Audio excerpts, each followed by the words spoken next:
This is an investigation not into a man, but into a moment. A moment when the boundaries between wealth and power dissolved and a republic born in revolution flirted once more with autocracy. Good evening. I am Roan W. Rudmer, and this is the Unsponsored Dispatch.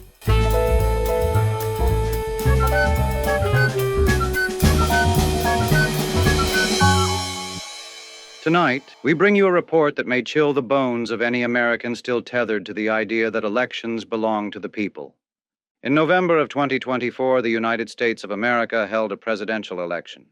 Such events are meant to be sacred rituals in a democracy, a test not only of the candidates, but of the system itself.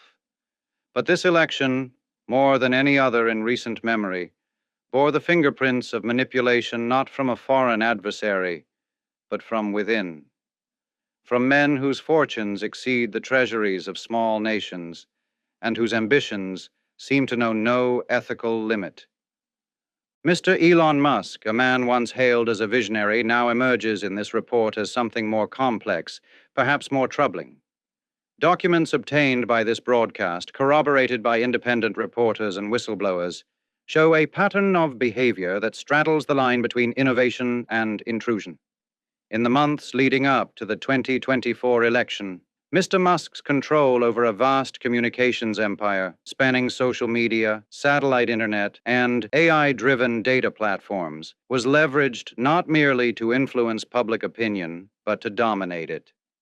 In July of 2024, X, formerly known as Twitter, adjusted its algorithms in a manner that boosted posts from Elon Musk, right-leaning influencers, and political figures aligned with Donald Trump. This followed Mr. Musk's public endorsement of the former president. Independent analysts noted a significant uptick in visibility for conservative voices on the platform, while engagement with dissenting content appeared to decline. Musk described these changes as efforts to optimize free speech. We pose a simple question. Free for whom? Mike Pence, I hope you're going to stand up for the good of our Constitution and for the good of our country. And if you're not, I'm going to be very disappointed in you, I will tell you right now. Donald J. Trump, twice impeached and digitally exiled, returned from the political graveyard buoyed by a platform of grievance, misinformation, and a torrent of money. But this time, the campaign was not merely populist. It was precision-engineered oligarchic theater, draped in the language of the common man and financed by the uncommon few. A populist costume tailored by billionaires, and paraded across the national stage as if stitched from the fabric of the working class. The campaign drew from an ocean of dark money, now estimated to have surpassed $1 billion in the 2024 cycle, much of it funneled through super PACs whose donors remain, by design, unnamed. What we do know is this: Elon Musk alone contributed over $277 million, making him the single largest individual donor of the cycle, his funds bolstering Trump and a slate of aligned Republican candidates. The rest came from a constellation of tech magnates, corporate PACs, and foreign-tied investment groups whose financial fingerprints were wiped clean by the legal laundromat of campaign finance law. If democracy is a public square, then 2024 reminded us that the loudest voices often speak from behind mirrored glass, with bank accounts too big to trace and algorithms ready to serve. These were not mere donations. They were investments, influence peddling at a scale Jefferson could not have imagined, and Hamilton might have feared. In Georgia, Arizona, Wisconsin, states where margins are measured not in miles but inches, independent poll workers reported sudden purges of voter rolls. Investigative journalist Greg Palast. 3 months before the election, the group that was the Trump organization that was in charge of this vigilante vote thing, I'll discuss it later, was aiming for 2 million by election day. NAACP said they got 200,000 challenges in Georgia alone by election day, stopping people from voting. According to the Brennan Center for Justice, these purges hit hardest in urban neighborhoods, college towns, and communities of color, the very places where margins matter most. Officials claimed the purges were routine, part of standard data maintenance. But standard, it seems, does not always mean fair.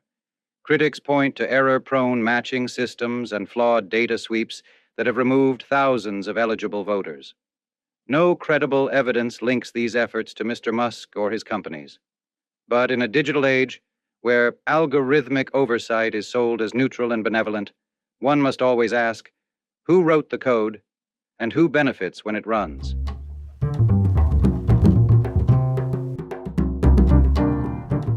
We have seen this play before, not in this country perhaps, but in history. The demagogue empowered by oligarchs, the algorithm that replaces the ballot, the illusion of choice wrapped in the flag and sold as freedom. This is not simply about Donald Trump or Elon Musk. It is about what we allow in the name of security, efficiency, and progress. It is about how easily our modern tools of convenience, connection, commerce, can be turned inward until they resemble instruments of control. Yeah, just for awareness, be advised, there's probably about 300 Proud Boys. They're marching eastbound in this 400 block of kind of Independence, actually on the mall towards the United States Capitol. Who's free? Our streets! Who's free? Our streets! Who's free? Our streets! Mike Pence is going to have to come through for us. And if he doesn't, that will be a sad day for our country. Because you'll never take back our country with weakness. You have to show strength and you have to be strong. Get back, ladies! Get back, ladies! Hold the line! Hold the line! Hold the line! Break the line!